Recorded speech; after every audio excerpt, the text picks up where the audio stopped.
welcome to the panel called How to Look Good While Playing Star Wars Unlimited.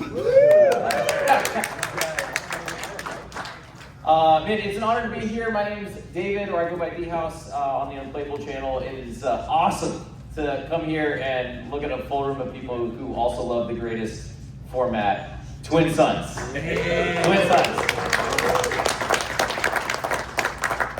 So we're gonna tackle a bunch of different questions. We're gonna talk Twin Suns in general. If we have time at the end, I'll walk around with the mic for some extra questions. But first, we gotta get to know these just handsome gentlemen to my right. So go ahead and share with everyone, who are you?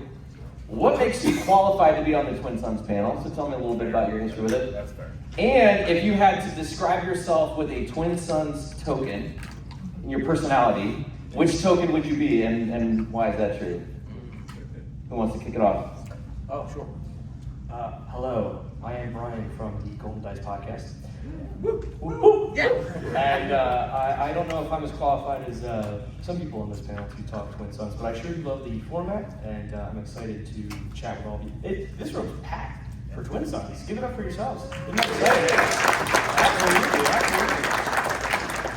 If I had to choose a token from Twin Suns, it would definitely be the plan, because if Flock and Scott can attest, I plan pretty much everything to the minute, and then I plan again for the minute, so that's me. So I just wandered in off the street. I was looking for a restroom. I think I'm in the wrong spot. No, so my name is Logan Giannini. I'm on the design team. I hope that makes me qualified to talk about the format. I really love the format. I maybe enjoy it second or third most on the team. If any of you have met Elijah, who's also on the design team, I don't think anybody can compete with him in levels of excitement.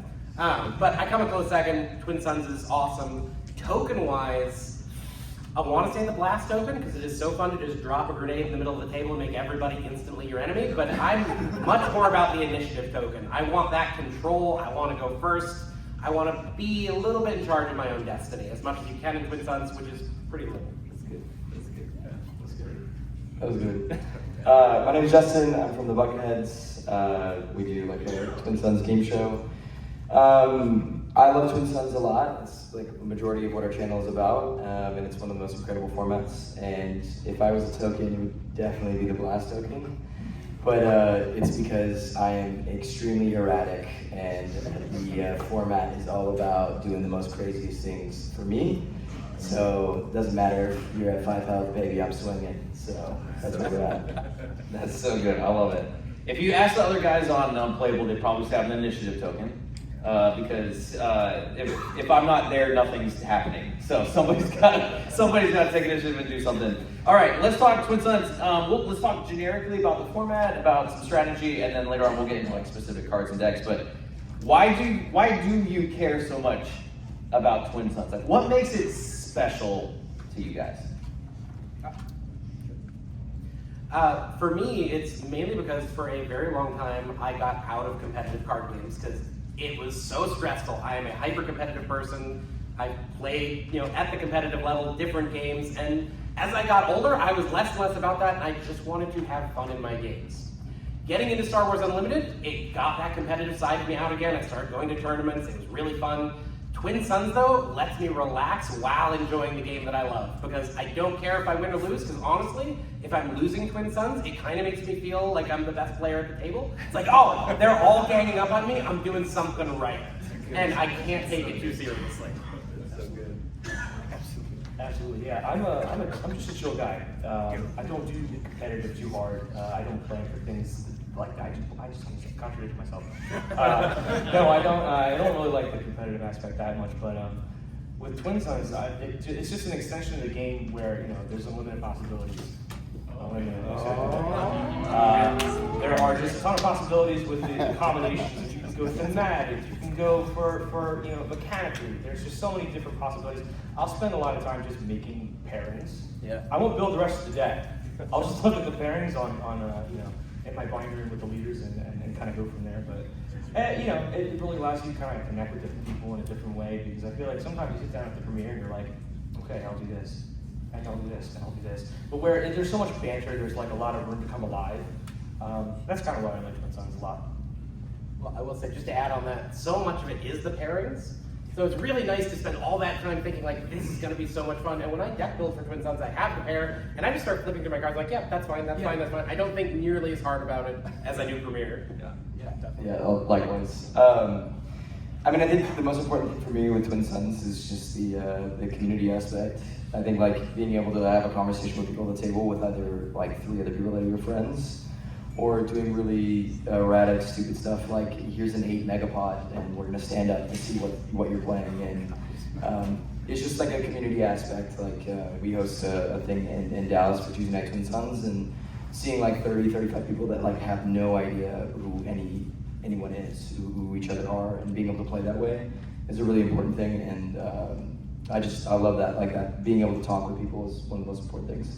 You said an 8 megapod? You're saying 8 players? 8 Twin Sons players? So I have done an 8 pod, and then we do challenges. Tuesday Night Twin Sons, we did a 16 pod. Oh, God. How many days did it take you to finish that game? I do not recommend. Oh my God. It's quite awful. Elijah brought up a good idea. He was like, the more players you add more tokens. Yes. I wish we would have thought of that, because there was only 3 tokens for 16 people. Yeah.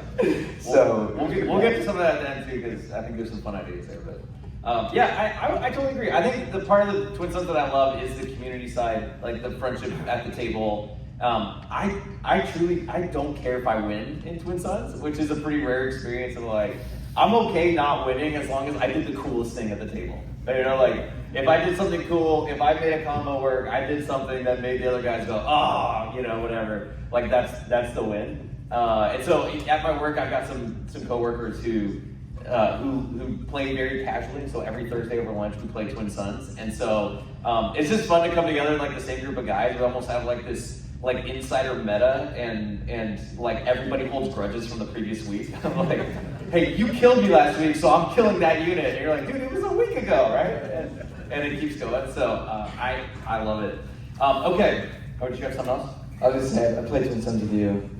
You like try hard a little bit in Twin Sons. Me? Yes. No, not me. You opened up the season Fleet Admiral at least 5 times. All right. The title of this panel is called "How to Be the Best Without Anyone Knowing." Let's talk about why that title so perfectly explains the complexities of Twin Sons. Like that I think that's a really apt title. So why is that a perfect title? Go ahead. Oftentimes when I win Twin Sons, I win by doing nothing.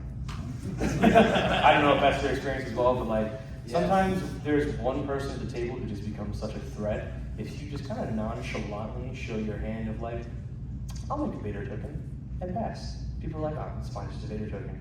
But if someone drops like 2 liters, they ramp and they put out nothing but big stuff, you're like, oh, well, that guy's gonna get it. So you kind of shy away, chill out a little bit, you know. Yeah, I think so much of it is social. Yeah. Like, so much of it is, what are the people around the table? What do they think of you? And because of the action system in Star Wars Unlimited, you can't just combo out and say, hey, I've got, the God draw, I'm going to win on this turn. You do one thing at a time, and when you do one thing that is more threatening than the things anybody else is doing, all of a sudden 6 eyeballs are looking at you going, okay, well, you're the biggest threat at this table. So I think what you said perfectly sums it up. The less you do, while still doing something, still doing enough, the less you do to draw attention to yourself, the better. Until people start to learn that about you. I found Twin Sons is iterative. So if you win by doing nothing, all of a sudden those people remember that. They're like, well, okay, we got to keep an eye on him because he snuck in that win last time. How did he do that? Okay, let's maybe get some more damage on that base early. Let's keep an eye on it. And it becomes kind of like playing, not in a randomness sense, but like playing rock, paper, scissors against the same opponent over and over. It's how do you read them the first time? Well, how do you read them the second time? Well, now are you out thinking them 3, 4, 5 steps ahead? And the way you have to dive into the mental game is crunchy in the best way. If you want to win at Twin Sons, do not play with your friends. That is the truth. We've done our show for a year, and I won my first Twin Sons show with my friends Friday. So you have a lot of personal vendettas with people. So if you want to win, you don't play with your friends. That is my advice. That's so good. All right, so last night I see this guy playing Twin Sons, and I walk up, and he's got Sabine and Leia, was it?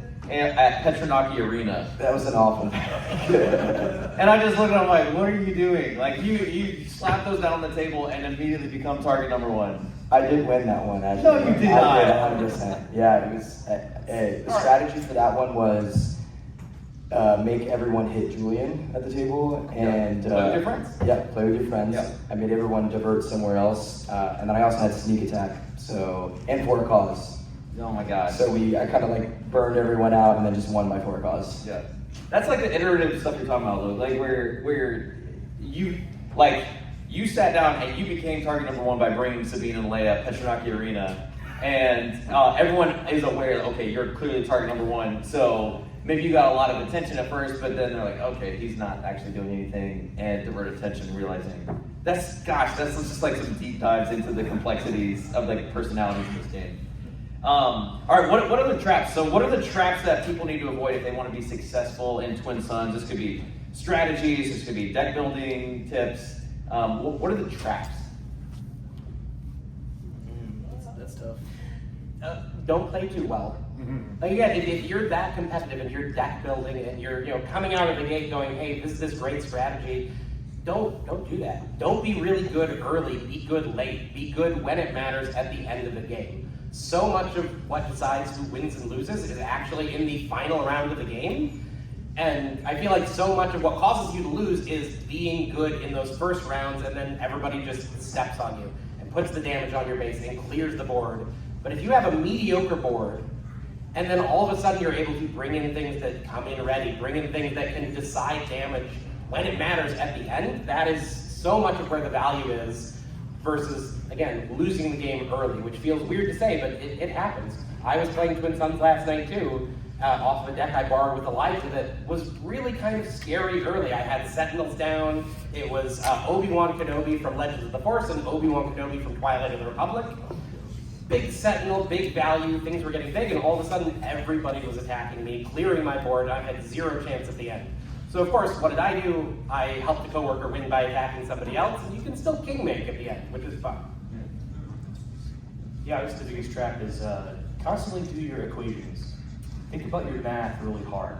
Because just because you knock someone out and you heal, doesn't mean you're going to win at the end. I can't tell you how many times I've decided like, all right, I'm going to go for this person. I think I have a good shot. I've got some stuff on the board. But then they pull some stuff and I'm like, oh no, I forgot. There's one, I'm too short. I'm actually too short.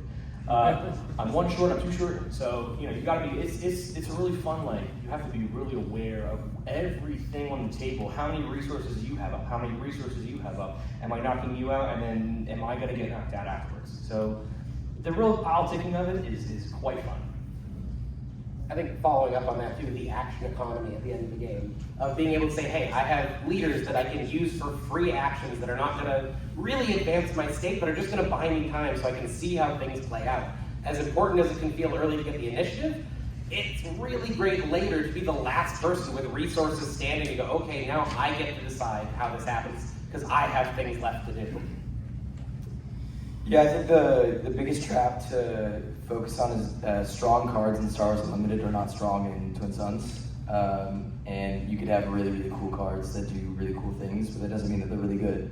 And one of the most successful decks that I did not build was a non-rare legendary deck. There's just not all commons and commons. It was a Maul Ventress from Twilight, and it was a Maul Ventress blue.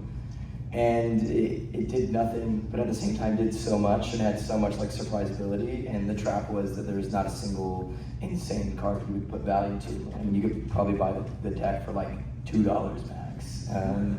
But I played maybe 20 games with it and won 14. It was incredible. That's probably my most proud achievement in Twin Sons, honestly, with that deck. But Can we get your friends to confirm that? Did he win 14 out of 20? they weren't there for that. I don't know. This is questionable. That was Britain over there. But the trap is really good cards. Like Vader, from Sparking Rebellion is a great card, but it's not always that great in Twin Suns. Or cards like K2SO or Smoke and Cinders or things like that that can affect the entire board, can do incredible things. Yeah, I'm going to double down on what Logan said. I think one of the traps I've seen is people use up all their actions and resources way too fast. Like anytime you can durdle and just exhaust something like a chariot or rose or whatever, anything you can do to just kind of churn some time, since you can't just pass in Twin Suns. Yep. I think that is like a really unique thing about Twin Suns. You can't just, I'll just pass and wait till you do the thing or whatever. It's what makes it so good. So save your actions and don't rush in, because you, like Brian said, you could end up blowing up a base, but now you're completely tapped out. You've got no ready units, and they can just decide who wins from there. So that's really good. Okay, you mentioned the politicking. So this can be a little bit of like you either like love the political, and by that I mean like just the table talk and try to convince your friends to do bad things that affect them poorly. What does a successful Twin Suns player do well when it comes to table talk? What do you think? You have to not be afraid to be absolutely goofy. And I've played with the Bucketheads a couple times, and every time we play with the Bucketheads, I've never heard so many random phrases from random media in my entire life. And I joined in too, it's crazy. Because when you're having a fun time, like people kind of forget. It's a little bit of a distraction technique, I'm not gonna lie. They'll start saying random things and I'm like, oh yeah, choo. And I'm like, oh, what was that? What, my resources, I'm lost. But no, you have to have fun with it, right? Like, because when you're having fun with it, everyone's having fun with it, that's the best time. Also, I think one of the easiest traps to fall into is trying to convince the table that you're not the threat, which instantly makes you the threat. You go, well, this isn't very good. Everybody goes, oh no, that needs to be dealt with. So, not drawing too much attention that way is helpful. Yeah, I'll echo on the goofiness. I like to scream at the other people at the table with me. I like to make a lot of noises. We all like to make a lot of noises, actually. And Brian likes to make impressions at the table. I do a good Babu Frick. Babu Frick is really good. But yeah, I mean, just echoing the sentiment, you're not there to try to win, even though it's okay if you want to win. You're trying to have fun. At the end of the day, if you can, pull a brain rot central out of your mind, then it's the time to do it for sure. There's a lot of people there. And it's that communication aspect. And then the politicking aspect of it too. It's just like, it's really easy to say, oh, actually, I don't know what to say about that one. No one ever listens to me when I politic, so I just don't have an answer for that one.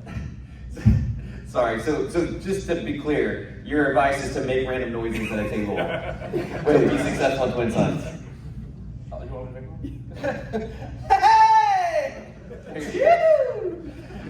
Just nonsense, absolute nonsense the entire time. Things you'll hear at the Twin Suns panel that you did not hear in the How to Be Competitive panel on Friday night with Woo. Okay, I'm trying to picture Woo doing that. It's great. Okay. One of the things I like to do is if someone at the table feels a little jilted by somebody, like did you really just kill my unit? Like if they're offended by something someone else did, I'll like pile on with them like, dude, are you kidding me? Like you killed his R2? Like you targeted his base, and I'll try to like feed into that, like throw gas on that fire, so that vendetta starts to develop between them, and they'll start to go like one-on-one. Like anytime I'm playing with Jay is always targeting me. Like he just never wants me to win a Twin Suns game, and so I'll always try. Anytime he gets hurt by someone else, I'm like, man, I can't believe he did that to you. Like, and then my favorite line to say in Twin Suns, my coworkers know, is someone will play like a big Sentinel unit or whatever, and I'll turn to the gun around. I'm like, dude, what are you gonna do about that? What are you gonna do about that? Like, just like put the pressure, like this is your responsibility to do that, take care of that unit, and just see what happens from it. So sometimes it works, sometimes it doesn't. To recap real quick, David said, gaslight. That is how you need to gaslight. That is how Gas on the you fire. Put gaslight people. Lots of noises and yes, great. Okay, let's talk leader pairings, specific Twin Suns cards, maybe some deck building advice. So we're gonna get. I'll have a second. There are two questions. What's your what are some of your most strategic Twin Suns cards that you like to put in? Not your most fun cards. We're going to talk about fun cards in a minute. But like, what's your most strategic Twin Suns cards that you can recommend if someone's doing a Twin Suns deck building? Hey, maybe throw this in your deck. I don't think there's any shock to anybody, but Seasoned Fleet Admiral, if you're running command, put it in your deck if you can. If it fits, it goes in, because it gets to create an experience token every phase, no matter what, because of the plan token, unless you somehow take the plan token yourself. The very first Twin Suns game I played this weekend, 2 of us got Seasoned Fleet Admirals down in the first 2 rounds, and it was an interesting game. There were tokens flying around. There was a Yoda leader at the table, which just fuel on the fire. That one is kind of a no-brainer. But outside of that, look at cards that don't say an opponent, but say each opponent. There are lots of them that you don't even think about that you might not even realize say each opponent, because when you play them in Premiere, each opponent means the person sitting across the table from you. But a lot of them are very intentionally phrased in a way that in Twin Suns will suddenly have 3 times the effect. K2SO was a great example where you go, okay, well, I get a discard or 3 damage, that's pretty good. But when it's 3 discards or 9 damage, suddenly it is insane value, which will also probably get everybody attacking you, but still, a great card. Yeah, I like to stuff my deck with cards that people typically look and have to go, can I read that? What does that do exactly? So for example, I just did what I brought with me this weekend was a Palpatine from set 1 and Vader from set 4, double green. And the blue is kind of irrelevant, but the double green is where people have to like stop and read, because what is that one card? Talk about the ship. No, you have to draw like a. Well, that's my point, right? I don't know. You like draw a card or something, something like that. But there's like 12 or 11 double green cards in there, and I couldn't even tell you what they are, what they're called, what they do. But I read them when I was making it, and I was like, yeah, that's gonna stump some people, you know. Get in with the element of surprise, right? So the Unity of Purpose, obviously, is one that I do remember, and is one that is really good. I did actually win with Attack Pattern Delta. Remember that card? From that one that no one. Yeah, I won on Thursday night with my Vader was on a single TIE fighter, just one TIE fighter, and I Attack Pattern Delta for the win, and it felt really good because people. When's the last time you played Attack Pattern Delta? It's been forever for me. A no-brainer card for me, I think it should go in every Twin Suns deck. Everyone here should now put this in their Twin Suns deck, is Death Star Plans. This is Your strategic card? No, this is the strategic card. Okay. It's a mixed media question here. It is a fun card, but it is my strategic card. It is a politicking card. So you can work with your opponents, and if you play other games, there's like other politicking cards, so you know how politicking cards work. But Death Star Plans is a very, very, very key strategic staple. That's fun. For me, it's a lot of like boring blue stuff. But my hot take is I think blue is the best Twin Suns color. Like I very rarely make a Twin Suns deck without blue. Because blue has a majority of the Sentinels and majority of the healing. So like a card like Repair, you would never put in a Premier deck, but a 1-cost heal 3 might win you the game because it comes down to like a few points of damage at the end of the game. So, or like Nima Outpost Constables, it's like a 2/6 Sentinel, like 4-cost 2. Like that thing just sits there and it's just got a big butt and it just stays alive. So, yeah. Okay. I will say, kind of speaking on value at the end of the game, like I touched on earlier, Sentinels there's no better value than when the table is looking, everybody's doing their math, going, okay, where can I hit, how much can I do, and you just throw down a big body with Sentinel that ruins all of the equations everybody's been doing in their head. Yep. So powerful. Yep. The other one, someone was reminding me yesterday, someone dropped a Devastator, and most people know Devastator, you deal 4 indirect. Hold on. Somebody dropped a Devastator in Twin Suns? Twin Suns. How late did that game go? Yeah, right? I was surprised too. I don't know how it happened, but they did, and it's not 4 to 1 opponent, it's 4 indirect to each opponent. And so they ended up winning because they dropped this Devastator, which could get you targeted, but it won them the game. So I was like, that's really cool. So in a similar vein, I would also say Sentinels are great. Like I even yesterday played an Academy graduate as just a 1-2 sentinel on the ground, and it like I ended up winning the game because there's this annoying little pest right there. But in the same vein, I also think Saboteur stocks go up in Twin Suns, and so like a lot of times people forget what Saboteurs are in the game, and so being able to drop that. I have a friend who really loves Set 1 Cassian Andor in Twin Suns. Like he always plays Cassian. A lot of times he combines it with Han Solo from Set 1 as well, so that they're both coming out on the 5 resource turn, and Cassian replaces the card that Han Solo gave up to resource, so Cassian's just getting pure value. So he'll Voltron his Cassian and just hit bait, whatever base he wants because he has natural Saboteur.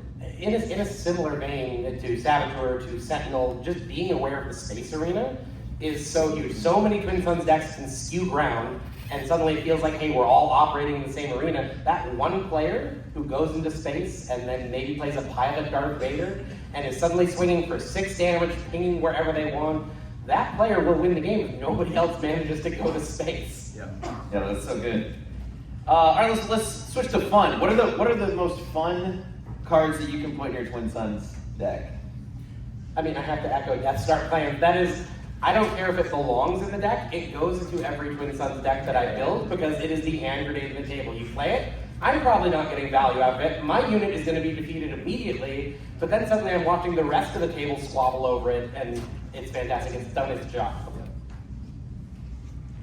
I like to put some hidden gems in there, people that might not. And that legendaries sometimes like sit for a while that I think I can't put this in a premier deck. I'm not sure where it fits. So like one that I really like is Rule with Respect. Again, what does that do? What does that do? That was one where each enemy unit that is attacked your base this turn is captured by a unit. So people are like, oh, that's each, right? So you let everybody just kind of swing.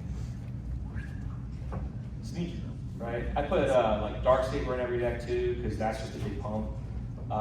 Right now I like to think of like something for each set, right? So like this one I'm trying to really crack always 2, which is why I have Palpatine and Vader. Because there's not an abundance of Sith units, leaders, pairings that I can choose from that are like early. And Revan kind of loses me in colors, so that'll kind of get an aspect bounty.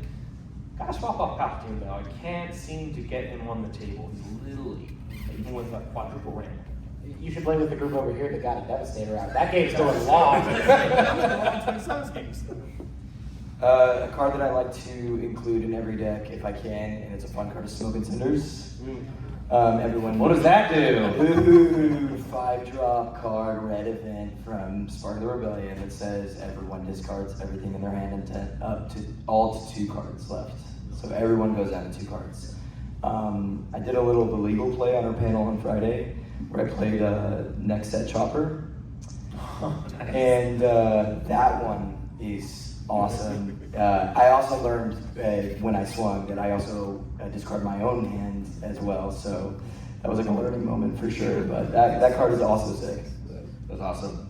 Logan mentioned Season Fleet Admiral. That was on my list. I was like, that card, if you're running green, just throw in your deck. That's really fun. One of my favorite cards in blue is In the Heat of Battle. 2-cost blue card. It says every unit at the table gains Sentinel and loses Saboteur. So if you really want to cause chaos, you just drop that at the beginning of a round whenever all the leaders come out, you go, everything has Sentinel for the rest of this round, and everybody just goes, wait, what? Like you can just sit there and watch the chaos go. Evacuate, another great one. Because Super Laser Blast is pretty hard to get to because of 8, but Evacuate's pretty able to get there. It doesn't affect the leaders, but it's a pretty fun one. It reminded me of Impropriety of Thieves, where you like change around everyone's cards. Oh, it passes to the left, yeah, right? We got that off once. Yeah. Actually, the day that we did that, Max and I both dropped Count Dooku's at the exact same time.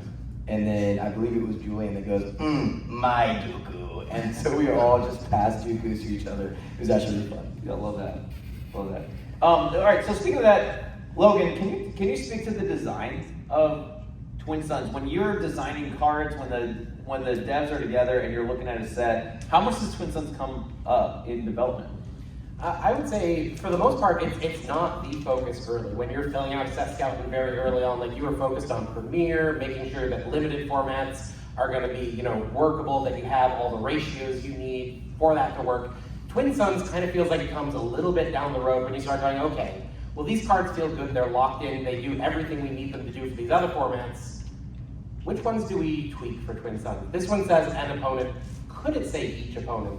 There are certain members of the team specifically who go through and give that note a lot. It's like, let's change this for Twin Suns, let's change this for Twin Suns, let's change this for Twin Suns as we go through those full sets. And I think a lot of what we're looking at is, A, does it not affect Premiere? So as long as it doesn't change things for Premiere, good, let's look at it for Twin Suns. And then 2, is it fun for Twin Suns? Like, is it something that is gonna make it more interesting, like K2SO, where, hey, this is a really good time without feeling toxic, versus say, maybe if Pillage said each opponent discards 2 cards, that's not as good of a time. So let's maybe keep that kind of in the Premiere phrasing, is how I would put it. Oh, I love that. All right, let's talk about your favorite Twin Suns leader pairing or two that you played or seen that you guys really enjoy. I don't know if this is a favorite, but this is what I've brought with me. And it's been fun in the limited times I've played it, and that is Gar Saxon and Legends of the Fourth Snoke. Oh, God. Pay 1, exhaust Snoke, and basically give a unit +2/+1. In the game I was playing Wednesday or Thursday, I forget, I had a high Lamont enforcer that by the end of the game was something like an 8-10 before somebody finally defeated it and claimed the bounty, although the bounty also triggered the seasoned fleet admirals that were at the table, so just the rich get richer. We didn't talk about how bounties are a good part of politicking too. Like that's a fun one to like just throw a bounty on a unit and convince your friends to go collect the bounty. That's a fun one. I really enjoyed the one I brought with me this weekend, the Vader Palpatine. Like I said, I gotta make some changes. I think that's probably gonna be like Dooku or Red. Like the Dooku can exploit some stuff, do some separate stuff. I've made Leia from set 1 and then Adhan with all odds, with all rebels pretty much, almost all rebels, which was a nightmare to build. Truly just the worst kind of thing, but it was pretty fun. I enjoyed it. Also, this is not a specific leader pairing, I do like leaders that can give political power. So playing with Obi-Wan Kenobi from Twilight of the Republic the other day, sure, you can heal your units, but you can also heal any other player's units and go, hey, buddy, I'll just take that damage off, we're friends now, right? Yeah, that pairs right well into what I was gonna say. Blue is a really try-hard color, by the way. For Twin Suns. It is definitely the best color in Twin Suns, but it is a very try-hard color. My try-hard deck is Obi-Wan Rose Blue. Which Obi? It's Twilight Obi. I'm a big Obi-Wan fan, so I have to play Obi-Wan. But Obi-Wan Rose deck is pretty much, I'm going to politic at the table healing things. I'm going to slam vehicles into stuff, and I'm going to heal all my stuff, and then I'm going to heal my base a ton and play a bunch of Sentinels. In those games, we have gotten to 13 resources consistently because I heal other people's bases. And I'm like, no, guys, come on, let's keep going. We're having fun, keep going. Hey. And so that's one of my favorite decks. It's for that reason. So each set, when I'm building, I'll try and build a deck that's around the most recent set's mechanics. And so every time I've done that, it's been fun. But my Shadows of the Galaxy deck was Hero, Boba, Fennec, Shan, because Fennec can ambush something in, and Boba gives it the buff immediately, so you're just getting lots of value. And I took it apart when like more sets were coming out, and I missed it. And so I rebuilt it with like, and I'm like, this might be my like eternal Twin Suns deck because I have so much fun with it. Because having ambush on a stick with Fennec is like super strong to like just surprise the table. But also just like I mentioned, the Neva Outpost with Constables, being able to play them out, and then Boba gives it the buffs, and now it's a 3/6 Sentinel instead of a 2/6. And I love the math that like Hero Boba adds to the table when you're rocking stuff. Recently in set 4, I was running Han 1 with Lando Pilot, So one of the things we talk about, like some of these Twin Suns games don't get to later resources, but Han 1 gets around it. So your 7 deploy leaders can be snuck out with Han Solo from Spark Rebellion. So I've had multiple games where I got Han and Lando out with like a Falcon or something like that, and it was thematic, and that was like really satisfying because this is like a theme for the lore. But it was also quite good, and I got targeted and lost. So so that's the thing. Other fun pairings that you've heard about or whatever. I'll share one. I was at regionals and someone was rocking set 4 Thrawn, so the one defeated Thrawn that you can trigger twice with Nala Se. So they were spamming a bunch of clones out there, and every time a clone died, they would heal for 4 instead of 2. Which I was like, that's really neat. I'm like, I haven't built it, but it's been in the back of my head of like, I want to try that. And any other pairings you've heard of that you've been wanting to try, you've seen that were really interesting? I think you'll like this one for the double green. Avar Chris with Obi-Wan Kenobi from Legends of the Force, so you get that value. And you don't have to lose the HP. I'd be very curious to hear everybody talk about unique bases in Twin Suns, because I have played with it, it sounds like you've played with it, and I have rarely found that it's worth the squishiness. Because everybody looks at you and goes, oh, you're easy prey, let's just knock you out, get that healing, game is over. I've tried Petronaki, but yeah, Avar Chris allowing you to get the Force mechanic online without the hit is really nice. Well, I don't know if you were upstairs recently. They just put out some things for Sunset. So they put out a leader, Padme, and she does some discard things. So I was thinking maybe Padme Ray, nobody, little discard action in the future. I'm excited for that. But what's the Ray part? She dumps her hand. It's a work in progress. It's all new. It's all new. Yeah. This is like we said. It's not It's Twin Suns, there's no judgment here, we're just theory crafting. But I don't know. Fun pairing. This all goes into like our local, like how we play, and just make a lot of noises. So I think any pairing that you are comfortable enough to say in a public setting, a catchphrase from that pairing. It was quite funny. I actually heard yesterday or Friday when we were at our panel in here. We had like our audience, say stuff when we were deploying leaders. So we were deploying Han Solo, and everyone in the audience goes Yahoo! And all this stuff. Well, the funny thing is, as we were starting all this, the designer panel wasn't here, and these walls are not thick, so they're like in the middle of talking about cards, and then you just hear from the other room like Yahoo! And find her, and like all these random stuff. So I think any fun pairing for me is like Chewie, you deploy it and you start. I will not do the sound, but you start howling. Oh, you got egged on. I'll let Brian do it. I'm Chewbacca. Perfect, thank you. Yeah, stuff like that. I think Chancellor Palpatine, I haven't had a chance to do it. You gotta build a good deck though with Chancellor Palpatine. It sounds like a lot of fun, but if you do things like Jeff, you don't get a card out for the entire game. I got 2 cards out. He got 2 cards out in a 7 resource game. So he had a lot of fun, is what I heard. But just things like that. Chancellor Palpatine, the new Anakin leader. I think those two together, I've seen decks like that I think are incredibly fun. My mic died, so we're gonna be sharing.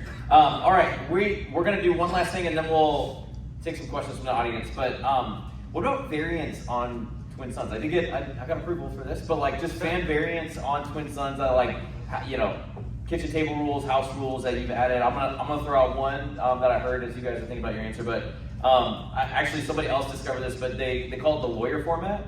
It all came from showing up to a Twin Suns game, and everyone brought a deck that had 2 leaders of the sameness, like Vader and Vader, or like Ahsoka, or whatever. Like, so the lawyer, billboards that are like Smith and Smith or Anderson and Anderson. So they call it the lawyer format. So every once in a while, like I know Mike from our channel always plays Adventures because he loves Adventures. So you could play the lawyer format as a possibility.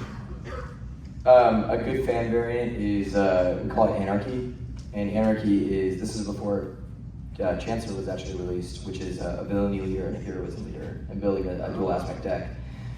It's incredibly busted, So if you're gonna play it, please play it with a pod of other Anarchy pairings because it is crazy busted, but it's incredibly fun. Like you get to play like Luke and Vader, and that was my Anarchy deck, so it's incredibly fun. As I say, we did one of those on our live streams at Fantasy Play where we did the Villainous and a Heroic, and it was, super busted, but super fun. For my part, I really like the idea of getting Twin Suns games to go a little longer. I love cards like Evacuate because it's kind of a soft reset. It goes, that probably means the whole game is going to go one round longer.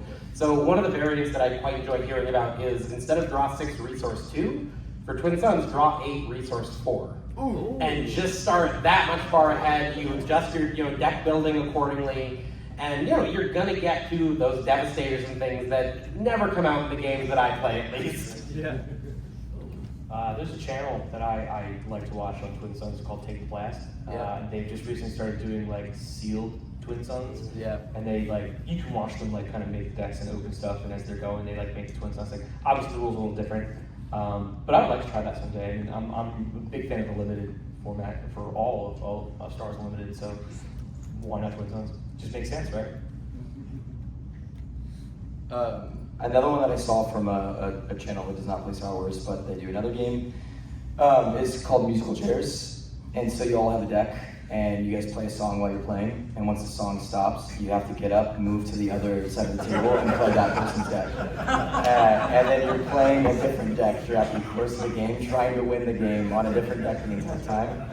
I want to try that so bad. And then my last suggestion is, which is big in another game, is called Blackout.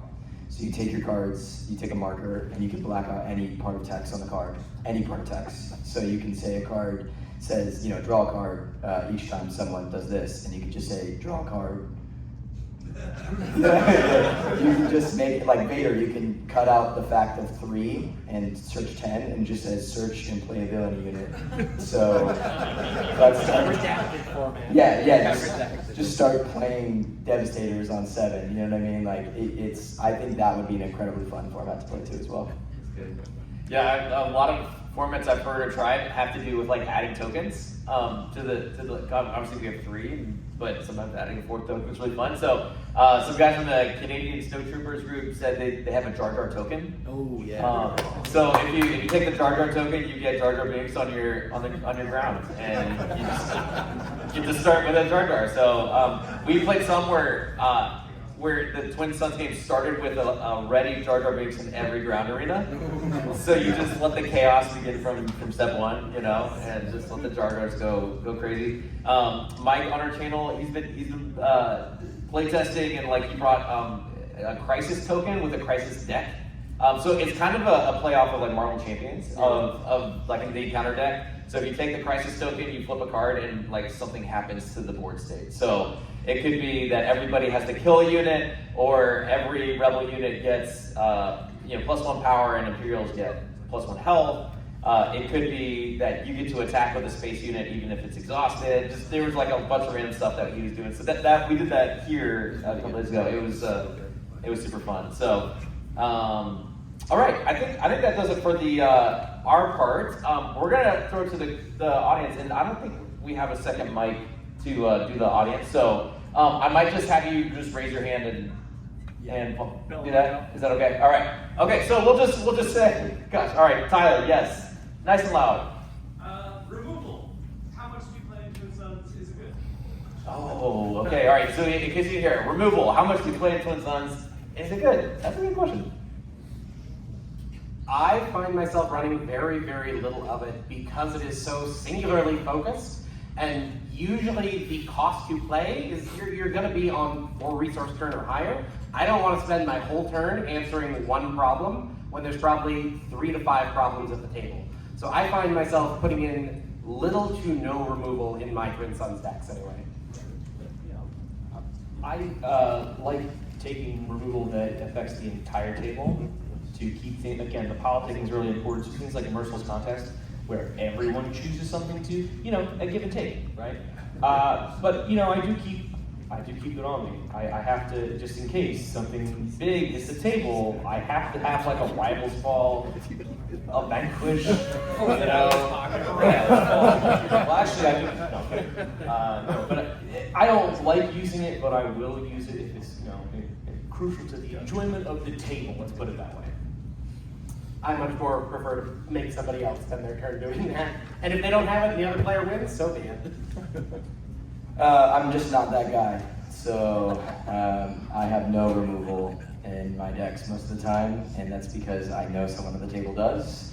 But I also want people to have fun, and I don't want to be the tryhard of the table, so no removal for me. And sometimes you spend all your resources removing something, and you're just helping someone else gain access to the win condition. So yeah, I'd rather play more Sentinels than removal cause problems. So yes.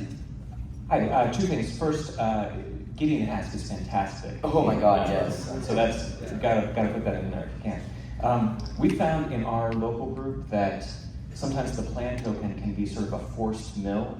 Would you be opposed to the idea of making that the plan token optional in the official rules? How would you feel about that? I mean, I think a big part of that is, again, it's a casual format, like house rule it if you're not liking how it feels. To me, that's a little bit of a feature, not a bug. I find myself trying to delay sometimes to avoid the plan token simply because I'm happy with the cards in hand. I don't think it's going to benefit me. I don't think the mill aspect is too key. I would be, and maybe your local play group is very different, but I would be shocked if you ever got to the point where milling yourself was a concern. But occasionally I do like my hand, in which case I'm going to look to try to get a different token or try to get somebody else to take the plan token. But I think it's perfectly fine to house rule it any way you like if you're just not vibing with that token. Justice for Plan Token 2025. It's okay, when I first started playing Twin Suns, we didn't even know what it did, we just drew. So that's a start. It is a fun token, but I think it's a necessity in the game in some capacity. I feel like the scry or the survey, like you could give it a word, is a necessity, and I think it's a token that could be extremely overpowered. And in conversation with FFG, it was like, how do you balance a token like that? While we're on the question of rules, real quick, I just want to give a temperature test. Do you guys do damage on base or health down while you play Twin Suns? Can I just get a hand raise if you do damage or health going down? Yeah. This is the right way to play, but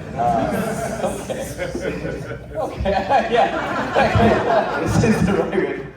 Let's just cut this off. Yeah. Get on the mic.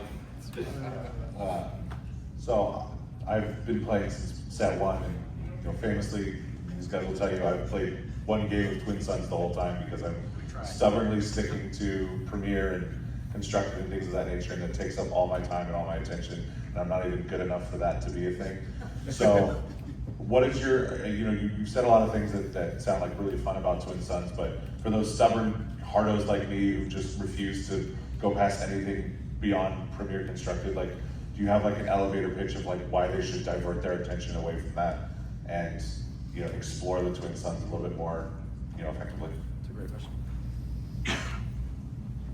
When I come to things like this, I plan to play Twin Suns. I'm actually planning to play trilogies too. I don't know if that's the point of this conversation, but I build everything. Keep it on. I keep it on me. I build a trilogy stack that can morph into Premiere. I build a Premiere that can morph into trilogies. I have a Twin Suns deck. I have draft pods. I think that these are the best times to do it, right? Like if you're coming here, I would always build a Twin Suns deck or two, right? Because not only is there more opportunity for it, but the more you play with different people, I mean, your experiences are varied and they're awesome, right? You can be goofy with some people, and sometimes it's a different vibe, and sometimes it can be whatever you want it to be, which is the best part, right? Whereas Premiere is a little more linear, right? And you know what you're there for, you know what the goal is. Twin Suns, whatever, you know what I mean? And back to the plan token, I like the chaos of it, right? Like there is no telling what people stuff into these decks, and that's what makes it fun. Right, and the longer this game goes, and the more sets that there are, Twin Suns is only going to continue to get absolutely out of pocket, right? So I would give it a try. And if you haven't tried it before, if you're in this room and you haven't tried it, now is absolutely the time to do it, right? There's so many cards, there's so many combinations there's so many different routes you can take, and it's only gonna get better, so. I would also say I like the fact that Star Wars Unlimited right now, and this only stands to grow going forward, is like a buffet. There is something for everyone, and Twin Suns might not be the thing at the buffet that you want, and that's fine. When I started playing before I worked at Fantasy Flight, I was really into Premiere, I was hyper competitive, that was what I wanted to focus on.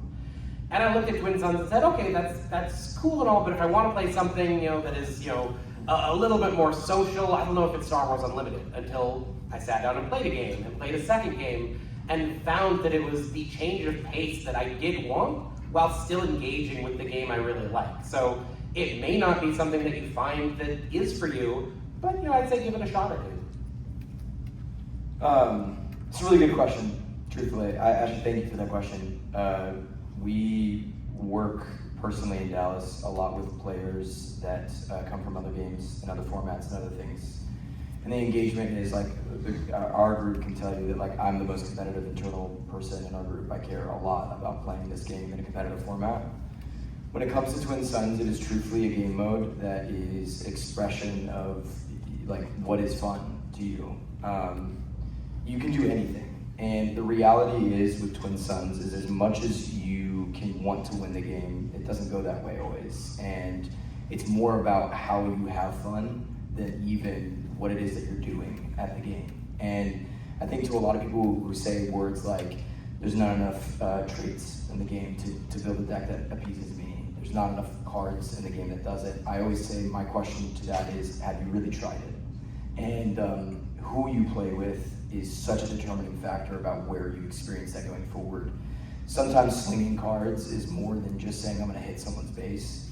Slinging cards sometimes says, wow, you played Han Solo this game, that was insane. And that experience I found even outside of Premiere was so much more valuable and is a continuously valuable thing for me going forward. I will continue to play Twin Suns forever. It's just such a format for me that is fun.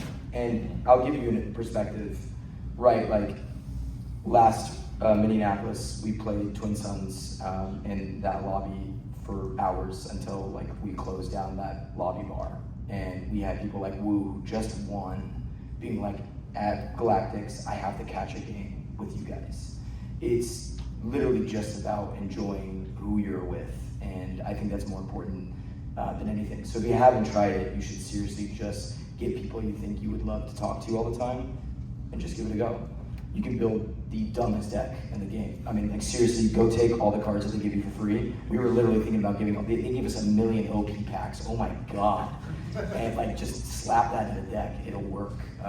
You can have as much fun as possible with people. Yeah, I would just add, it's a good palate cleanser for playing lots of competitive. It's like, to me, it reminds me that this is a game at the end of the day. Like, this is not my work, this is not my purpose in life. Like, it's a game that's based on ships that go pew pew and lightsaber swords.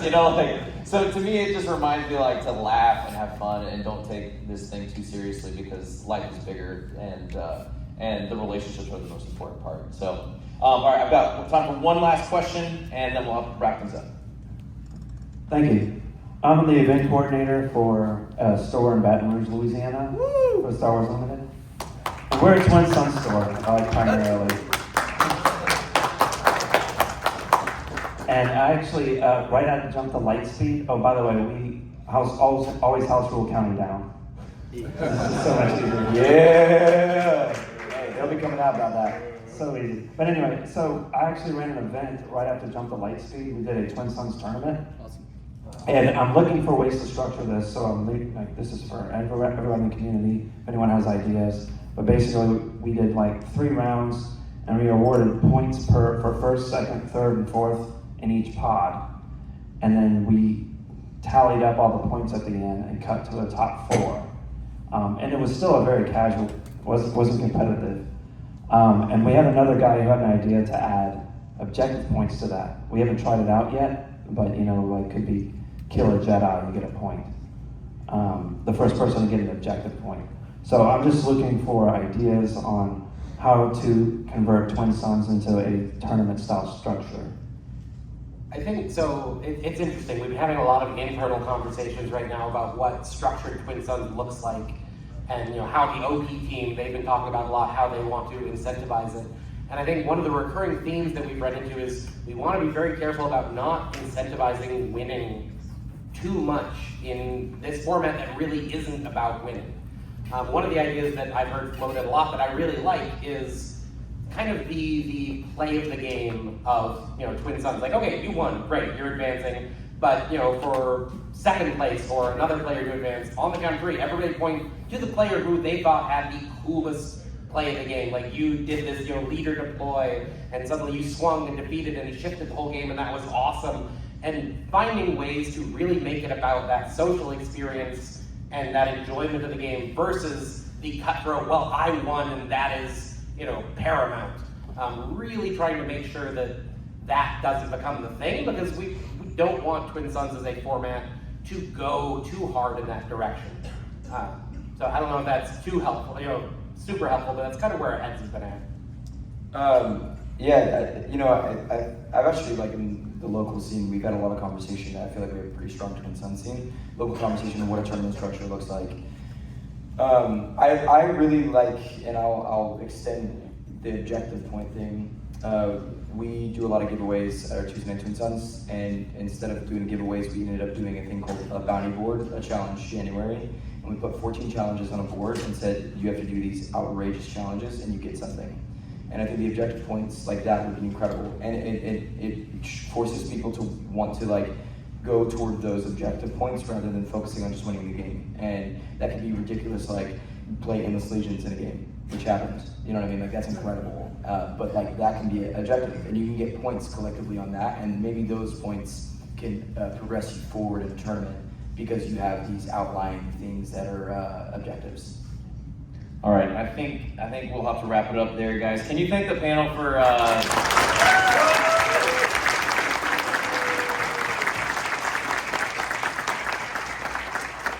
Remember to bring your best Star Wars noise to Justin before you leave Galactic Championships in Las Vegas, guys. But thanks for hanging out with us, and enjoy the rest of your experience.